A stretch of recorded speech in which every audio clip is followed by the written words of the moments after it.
So, ayan na nga. Andito tayo. Kita nyo ang ating kapaligiran dyan. So, yan na nga.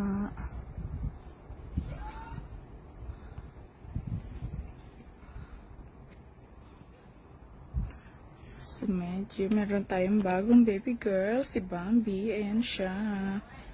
Naglalaro. Ayan nga. Mahangin kasi. Mahangin. Ayan.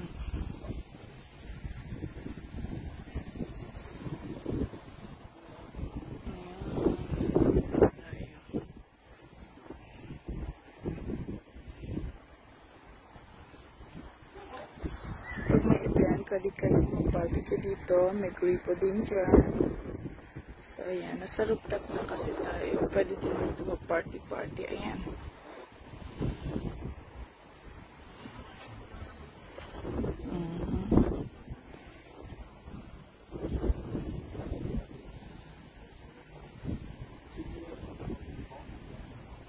So, ayan. May mga upuan dyan.